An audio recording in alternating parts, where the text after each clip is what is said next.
Good morning children. Kidwai college से मैं आपकी शाइन मैम।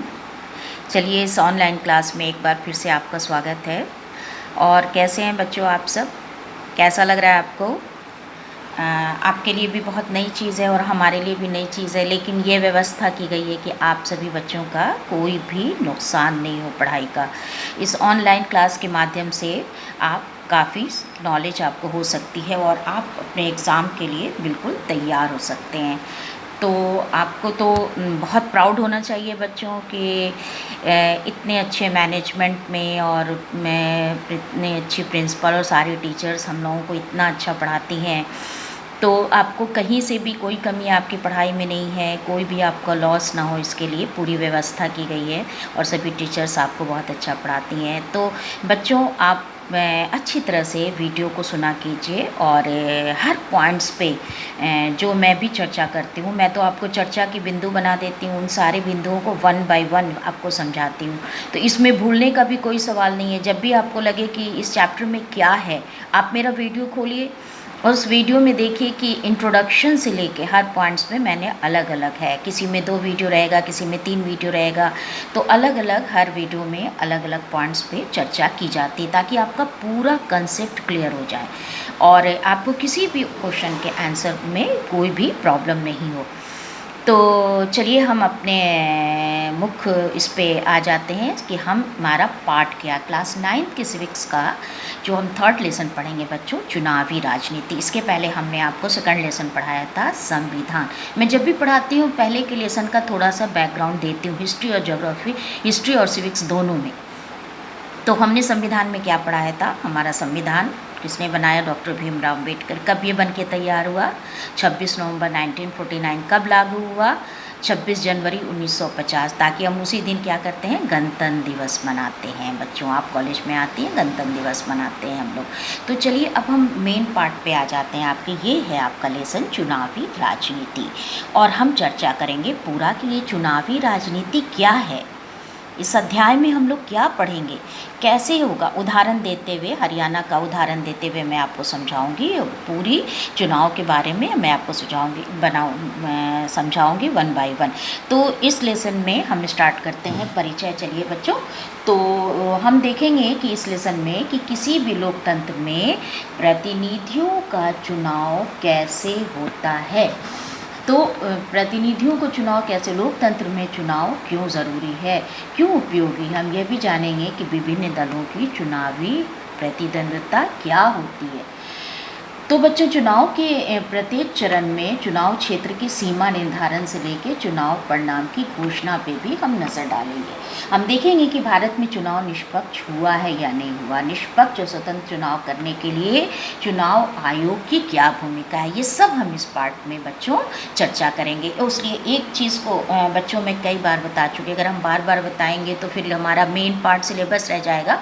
फिर भी मैं थोड़ी देर के लिए आपको समझा देती हूँ कि लोकसभा और राज्यसभा, संसद हमारी 2 सदन में, लोकसभा और राज्यसभा। लोकसभा का इलेक्शन हर 5 साल बाद होता है और राज्यसभा का इलेक्शन नहीं होता है, तो उसके बारे में मैं बाद में आपको बताऊंगी। अभी आप देख लीजिए कि जो हम समझेंगे ये लोकसभा का चुनाव है, इलेक्शन यानी चुनाव।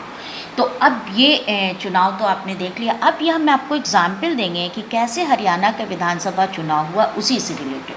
तो देखिए, सारे लोग खड़े थे, बहुत भीड़ लगी हुई थी, लोग अपने नेता का आने का इंतज़ार कर रहे थे। वो नेता कौन थे? हरियाणा के संघर्ष समिति के प्रमुख देवीलाल, श्री देवीलाल। और 76 वर्ष के, देखिए एज देखिए आप, 76 वर्ष के इस नेता को भी फुर्सत नहीं थी। उनका पूरा कार्यक्रम सुबह से लेकर रात तक होता था और पिछले 23 महीनों से लगातार वो भाषण दे रहे थे। तो ये हरियाणा में कब की बात है, हम आपको बता दें 1987 की बात है। तो 1987 की बात है, और 1982 में कांग्रेस पार्टी वाली एक पार्टी थी, विपक्ष का एक नेता थे देवीलाल। इन्होंने आंदोलन किया था, लोक दल नामक एक पार्टी का गठन किया था, और उनकी पार्टी चुनाव में कांग्रेस के खिलाफ अन्य विपक्षी दलों को मिलकर एक मोर्चा बनाई थी। तो राजनीतिक पार्टी के बारे में हम डिटेल आपको बाद में बताएंगे। बस इतना तो आप जान रही हैं बच्चों की राजनीतिक पार्टी होती है, आपको नॉलेज होनी चाहिए। और केंद्र में हमारी अभी पार्टी है भारतीय जनता पार्टी, और हम जिस उत्तर प्रदेश में रहते हैं, हम जिस राज्य में रहते हैं, वहाँ भी है भारतीय जनता पार्टी। तो दूसरी हमारी विपक्ष की पार्टी, बड़ी पार्टी है, उसका नाम है कांग्रेस पार्टी। तो ये है, उस वक्त वहाँ पे 1982 में कांग्रेस पार्टी थी। तो इन्होंने, देवीलाल ने कहा कि अगर उनकी पार्टी चुनाव जीत जाती है तो वो किसान और छोटे व्यापारियों के कर्ज को माफ़ कर देंगे। तो इन लोगों ने काफ़ी वोट दिया वहाँ पे लोगों ने। हरियाणा की हम बात कर रहे हैं, और विधानसभा की 90 सीट में 76 पे उनको जीत मिली। लोकदल को अकेले 60 सीट मिली।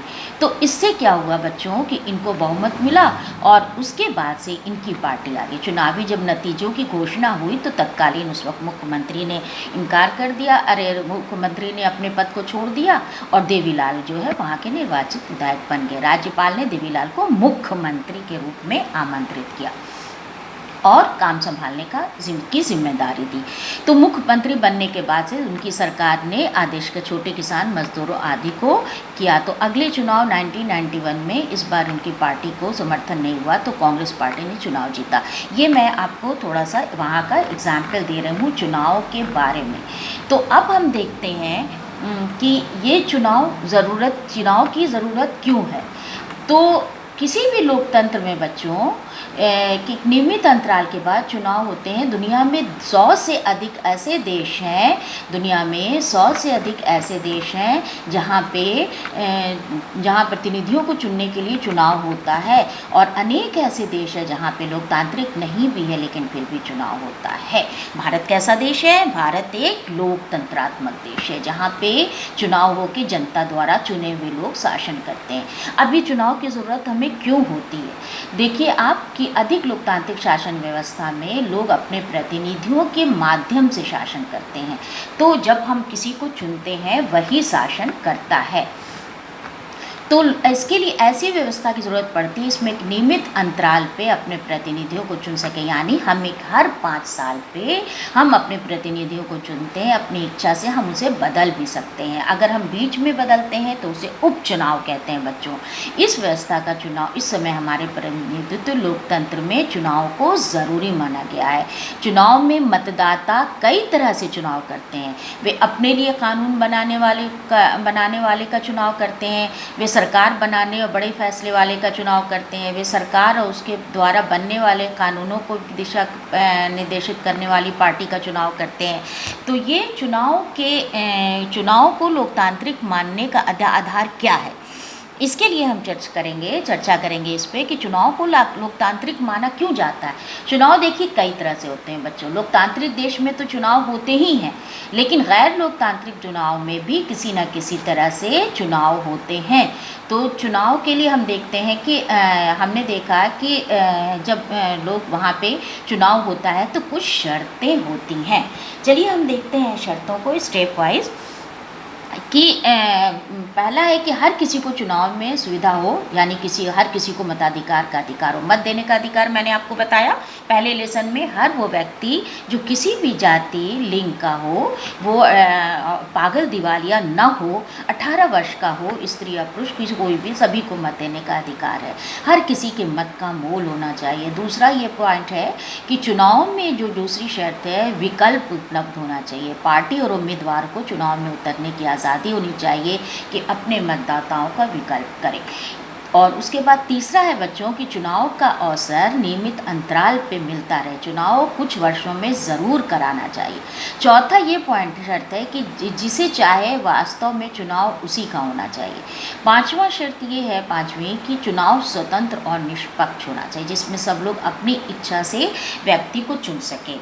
और उसके बारे में मैंने 8th में ही बताया था बच्चों कि कैसे इलेक्ट्रॉनिक वोटिंग मशीन होती है और कैसे हम चुनते हैं। तो जो पार्टी जो पढ़े लिखे नहीं होते हैं उन सब के लिए क्या होता है, एक उनका सिंबल बना होता है। जैसे बीजेपी भारतीय जनता पार्टी, उसका क्या है, कमल का फूल है। कांग्रेस पार्टी क्या है, उसका हाथ का पंजा।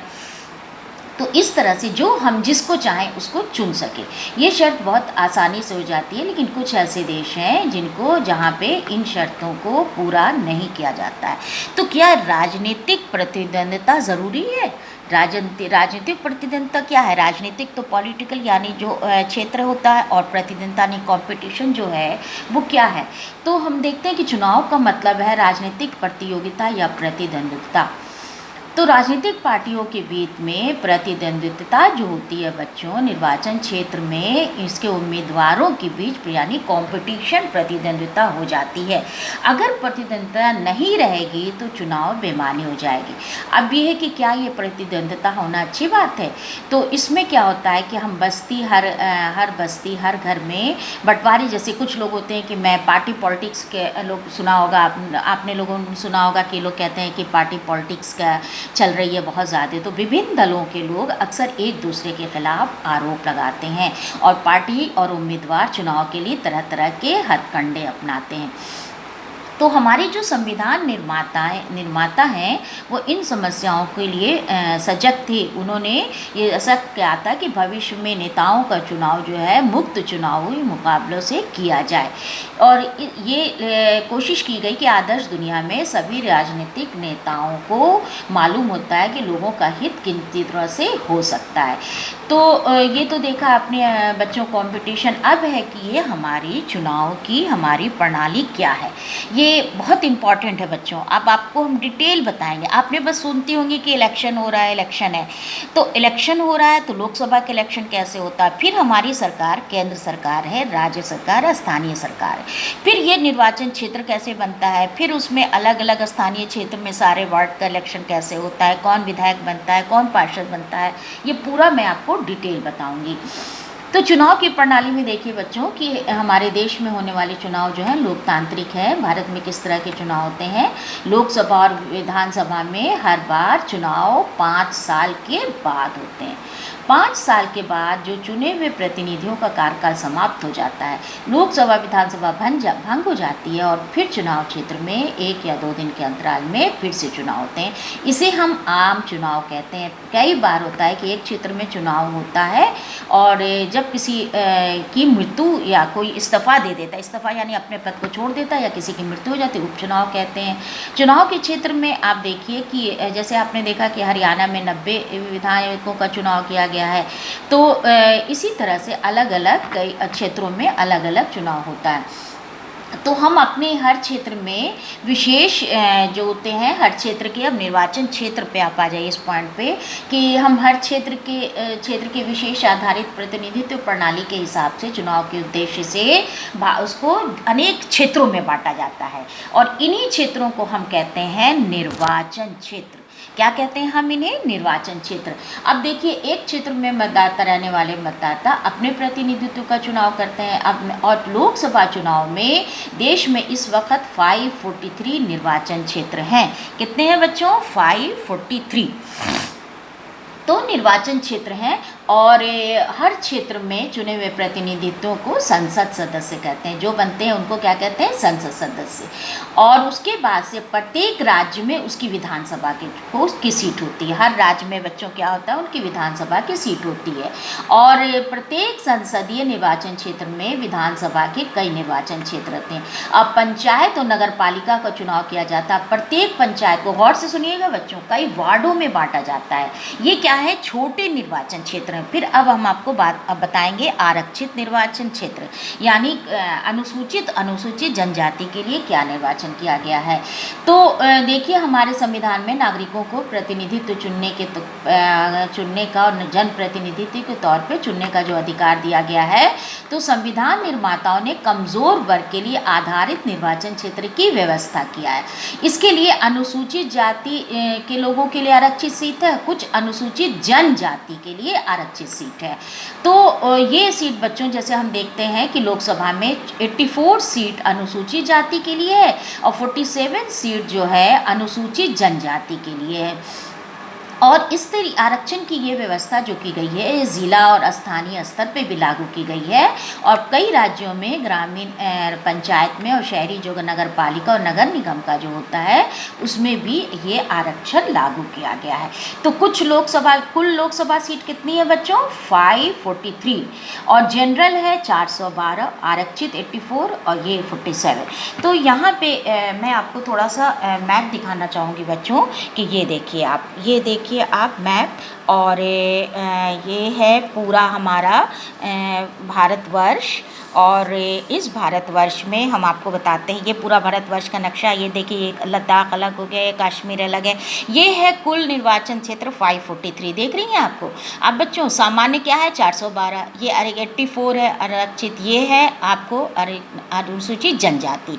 और ये हर राज्य में कितनी सीट सबको है, और ये देखिए आप केंद्र शासित राज्य में, हर केंद्र शासित राज्य में कितनी सीट किसको दी गई है, ये पूरा आप अच्छी तरह से लर्न कर लीजिएगा, पूरा कंप्लीट कर लीजिएगा। आपको पता रहना चाहिए बच्चों, इट्स वेरी वेरी इंपॉर्टेंट कि हमारे राज्य, पूरे भारतवर्ष के हर राज्य में निर्वाचन क्षेत्र में कितनी सीट कितने राज्यों को मिली है। तो ठीक है बच्चों, आज के लिए इतना ही, और नेक्स्ट क्लास में आपको दूसरी और पूरा कंप्लीट करूँगी। Thank you.